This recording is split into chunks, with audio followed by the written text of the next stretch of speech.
नमस्कार, कृषि helpline channel में किसान भाई बहनों का स्वागत है। आज का हमारा विषय है गर्मी से गेहूं की फसल का बचाव कैसे करें। क्या आप जानते हैं कि अगर 1 डिग्री सेल्सियस तापमान बढ़ता है तो दुनिया भर में गेहूं की पैदावार 6% तक कम हो जाती है। मार्च में रात का बढ़ता तापमान पौधों में होने वाले फोटोसिंथेसिस को कम कर देता है, जिससे इसमें दाना बनने की प्रक्रिया स्लो हो जाती है। इसी कारण दाने का सही विकास नहीं हो पाता और इसके साथ ही ज्यादा तेज तापमान और ज्यादा कम तापमान के कारण भी पौधों में ज्यादा श्वसन के कारण कार्बोहाइड्रेट की मात्रा भी कम हो जाती है। नतीजतन दाना सूखने लगता है और फसल की पैदावार कम हो जाती है, जैसा कि पिछले साल 2021-22 में हुआ था।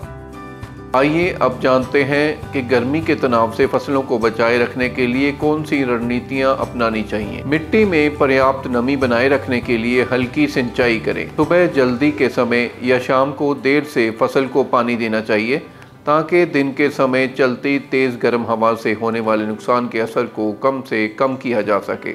जैविक अजैविक संशोधन द्वारा मिट्टी प्रबंधन करना चाहिए, ताकि मिट्टी की नमी बनाए रखने की क्षमता को बढ़ाया जा सके। फसलों पर गर्मी के प्रकोप को कम करने के लिए बीच बीच में लगातार जुताई करते रहें। फसल अवशेषों और मल्चिंग द्वारा मिट्टी की नमी बनाए रखें। फर्टिलाइजर का छिड़काव तब तक न करें जब तक कि खेत की मिट्टी में पर्याप्त नमी न हो, अन्यथा फसल पर इसका हानिकारक प्रभाव पड़ता है। सिंचाई सही समय पर और उचित तरीके से बराबर करते रहें।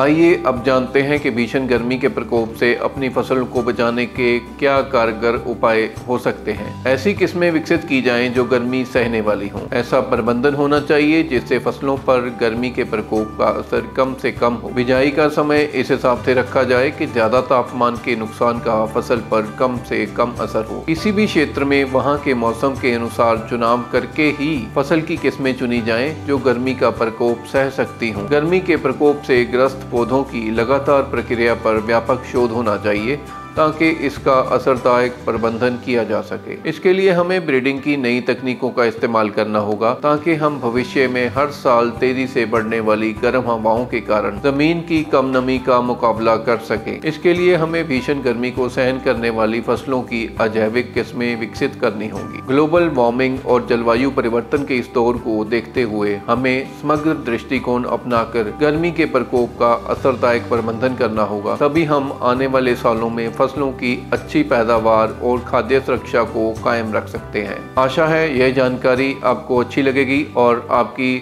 प्रॉफिटेबिलिटी में इजाफा करेगी। अगली वीडियो में जल्दी ही आपसे मुलाकात होगी। तब तक के लिए आज्ञा दीजिए। नमस्कार।